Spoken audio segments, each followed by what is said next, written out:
seen a lot of change, been through a lot of pain. Some things are not the same as they were a year ago, but all will be okay. I move on each and every day. The past is where it stays, way back a year ago. I've changed for the better this time. I thought I would never be fine. I strive just to say I'm alright, and for the first time in a long time I'm alright. I've seen a lot of change, been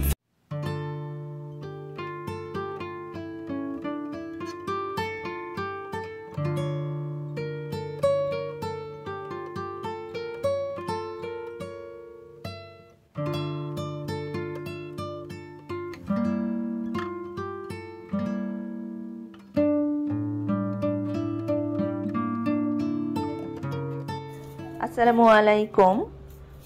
আপনাদের সাথে আছে আমি দীপ্তি। সবাই কেমন আছেন? আশা করছি যে যেখান থেকে আজকের এই ব্লগটি দেখছেন সবাই আল্লাহর রহমতে ভালো আছেন, সুস্থ আছেন এবং নিরাপদে আছেন।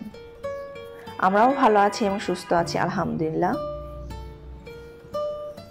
সবার প্রতি অনেক অনেক দোয়া এবং সবার সুস্বাস্থ্যতা কামনা করে আজকের নতুন ব্লগটি শুরু করছি। আশা করছি প্রতিদিনের মতো আজকের ব্লগটাও আপনাদের ভালো লাগবে, আর ভালো লাগলে না টেনে পুরোটা দেখার চেষ্টা করবেন এবং একটা লাইক দিতে ভুলবেন না।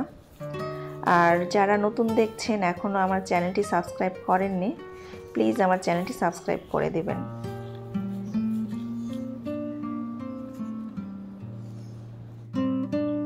তো আজকের ব্লগটা হচ্ছে যে ঢাকায় আসার পরের ব্লগ। প্রায় 15 দিন পরে ঢাকায় এসেছি, এসে পরের দিন যে ব্লগটা করেছি সেটা আপনাদের সঙ্গে শেয়ার করছি। আর ঢাকায় আসার পরে সকালবেলা ঘুম থেকে উঠে আগে আমি আমার বেলকুনির গাছগুলো দেখতে গিয়েছি, আর এগুলো দেখতে যে মনটা একদম খারাপ। বিশেষ করে আমার এই বেলকুনির লেবুর গাছ আর হাসনাহেনার গাছ তো একদম শেষ। হাসনাহেনার গাছ শুকিয়ে একদম কি বলবো, শুধু ডাল হয়ে আছে। আর আমার লেবুর গাছটাতে এত পরিমাণ ফুল এসেছিল সেটাও নষ্ট হয়ে গিয়েছে। মনটা অনেক খারাপ, কারণ এগুলো আমার অনেক ভালোবাসার শখের জিনিস। তো বেড়াতে গেলে একটু এরকম হবে সেটা জানি, তারপরেও খারাপ লাগে যেহেতু ভালো লাগার ভালোবাসার জিনিস। আর এখন হচ্ছে যে একটু টেবিলটা একটু পরিষ্কার করে নিচ্ছি। যাওয়ার আগে টেবিলটা ক্লিন করে গিয়েছিলাম আর কিছু ন্যাপথলি দিয়ে গিয়েছিলাম যাতে কোনো পোকামাকড় বেশি না ওঠে। তো এখন হচ্ছে যে এগুলো সব কিছু আবার একটু ভালো করে ক্লিন করে নিচ্ছি।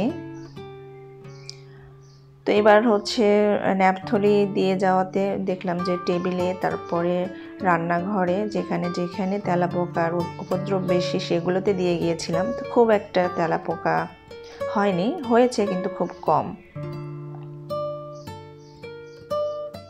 আর এখন হচ্ছে যে আমি আমার সেই খাজানার বাক্স খুলছি, যেটার মধ্যে আমার মহামূল্যবান লাখ টাকার জিনিস আছে।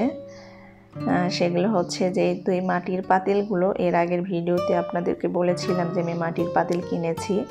তো সেগুলো হচ্ছে যে তো কাপড়ের ভাঁজে ভাঁজে অনেক কিছু করে নিয়ে এসেছি, কারণ জিনিসগুলা দামি না, কিন্তু যেহেতু চাইলেও কিনতে পারি না, মানে পাওয়া যায় না ঢাকাতে এইরকম পাতিলগুলা, হাতের কাছে পাওয়া যায় না। তো এই জন্য এগুলো আমার কাছে অনেক মূল্যবান, লাখ টাকার চেয়েও বেশি মূল্যবান। কারণ যে জিনিস সহজে না পাওয়া যায় সেটা তো অবশ্যই অনেক মূল্যবান, যেটা লাখ টাকা দিয়ে আসলে কেনা সম্ভব না। তো এখন হচ্ছে যে এই যে কিছু প্রোডাক্ট দেখছেন এগুলো হচ্ছে যে গিফট পেয়েছি। আমরা যে শপিং মল থেকে শপিং করি, প্রিন্স বাজার থেকে আমাদের বেশি শপিং করা হয়। তো এখানে হচ্ছে যে শপিং করলে এখানের যে রেগুলার ক্লায়েন্ট আছে তাদেরকে ইয়ারলি কিছু গিফট করা হয়। তো সেই গিফটগুলো এগুলা। তো এই প্রোডাক্টগুলো দিয়েছে, তারপরে একটা গিফট ভাউচার দিয়েছে যেটা দিয়ে ওইখান থেকে ইচ্ছা মতো শপিং করা যাবে। তো আমরা হচ্ছে যে এগুলো অবশ্য নিতে পারিনি, আমরা তখন বগুড়ায় ছিলাম। তো আমাদের গিফট ভাউচারের যে ইয়েটা ছিল, চিঠিটা ছিল, সেটা আমার হাজব্যান্ডের এক অফিসের কলিগের হাতে দিয়ে যাওয়া হয়েছিল। সে এগুলো নিয়ে এসেছে, অবশ্য একটা বিরিয়ানির প্যাকেটও দিয়েছিল, সেটা ওকে খেতেই বলা হয়েছিল। আর এগুলো সব শুকনো প্রোডাক্ট। তো যা দিয়েছে মাশাআল্লাহ একটা ফ্যামিলির 1 মাস চলে যাবে।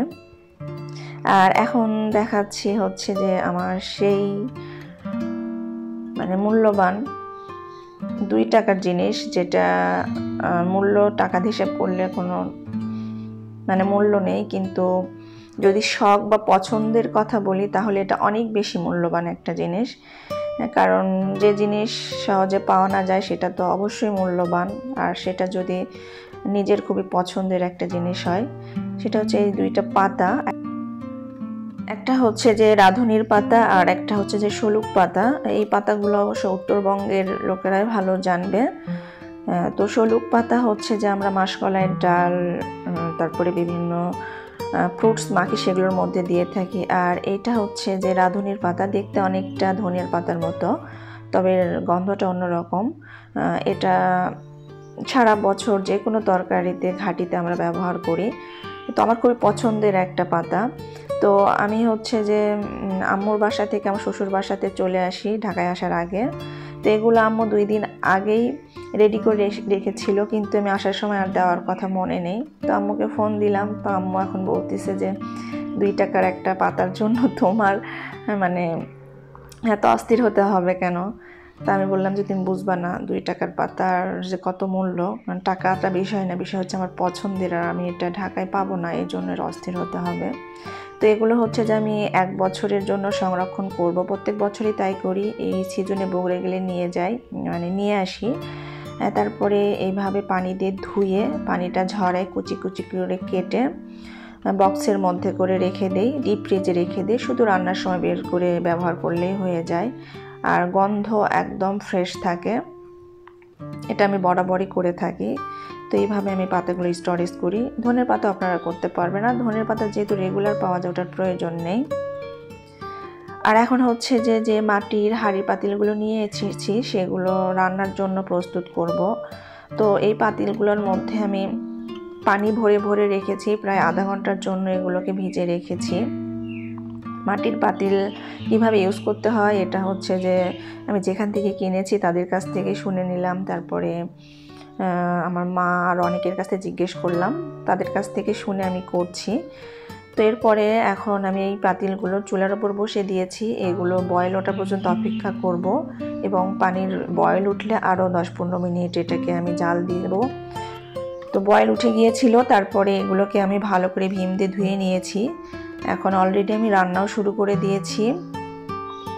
আর এটা হচ্ছে যে আমার প্রথম অভিজ্ঞতা মাটির পাতিলে রান্না করা, কখনোই আমি মাটির পাতিলে রান্না করিনি।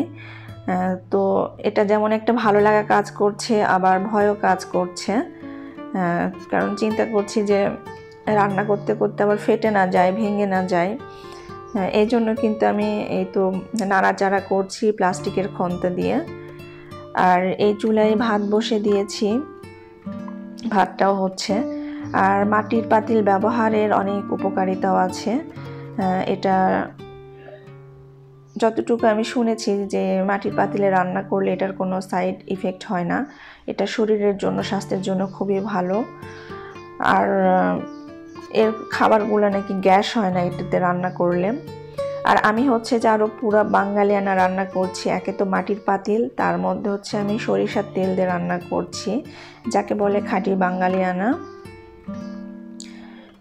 তো এক চুলায় মাছের জন্য মশলা কষাতে দিয়েছি, আর এক চুলায় তো ভাতটা হয়ে আসছে, এটা এখন দমে দিলাম। ভয় পাচ্ছি মানে হবে কি হবে না, ভাত ফুটবে কি ফুটবে না। আর এই তো এদিকে মশলাটাও কষানো হয়ে গিয়েছে।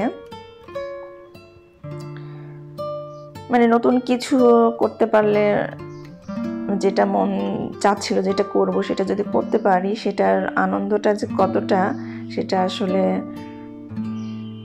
টাকা দিয়ে বা কোনো কিছু দিয়ে পরিমাপ করা যায় না। তো এই তো এখন মশলাটা কষায় নিয়ে এখন এর মধ্যে মাছটা দিয়ে দিয়েছি আর রান্না করছি হচ্ছে যে নদীর শিলং মাছ। আর আমি যখন এটা রান্না করছিলাম কড়াইয়ের দুই পাশের হাতল ধরে এটাতে ঝাঁকাঝাঁকি করতেও ভয় পাচ্ছি, কারণ আবার খুলে না যায়। তো যাই হোক একটু সাবধানে কাজ করছি। তো প্রথম দিন করছি তো তাই ভয় লাগছে। 2-1 দিন করতে করতে অবশ্য অভ্যাস হয়ে যাবে, তখন বুঝতে পারবো যে কিভাবে রান্না করলে এটাকে মানে সহজভাবে করা যাবে। তো যেভাবে আমি করলাম সেটা আপনাদের সঙ্গে শেয়ার করছি। আর ঠিকঠাকই ছিল, কোনো সমস্যা হয়নি। তো রান্নাবান্নাও শেষ, এই তো টেবিলে সব নিয়ে এসেছি। আর আমি আজকে টেবিলেই পাতিল সহই সব কিছু সার্ভ করেছি, কারণ আমার কাছে মনে হচ্ছে যে এগুলো সার্ভিং ডিশ হিসেবে খুব ভালো কাজ করছে, দেখতে খুবই ভালো লাগছে টেবিলে। তো এই ছিল হচ্ছে আমার আজকের ব্লগ। আর এইভাবেই মানে 2 টাকার জিনিস বা কম দামি জিনিস বলে সেটা যে মূল্যহীন হবে তা না। 2 টাকার জিনিস থেকেও আমরা সংসারের অনেক উন্নতি করতে পারি, অনেক কিছুই করতে পারি যা আমাদের সংসারে লাখ টাকার কাজ আসতে পারে। কারণ আমি শুনেছি মাটির পাতিলে রান্না বান্না করলে অসুখ বিসুখ গ্যাস কম হয়, তাহলে তো আমাদের ডাক্তারের কাছে কম যেতে হবে, তাহলে তো আমাদের এই 2 টাকার জিনিস থেকে লাখ টাকার অনেক উপকার হবে। তো এই তো ছিল আমার আজকের ব্লগটা। তো আজকের ব্লগটা কেমন হয়েছে তো সবাই কমেন্টসে জানাবেন। আর কোথাও কোনো ভুল ত্রুটি হলে অবশ্যই ক্ষমা সুন্দর দৃষ্টিতে দেখবেন। সবাই ভালো থাকবেন। আল্লাহ হাফেজ। আসসালামু আলাইকুম।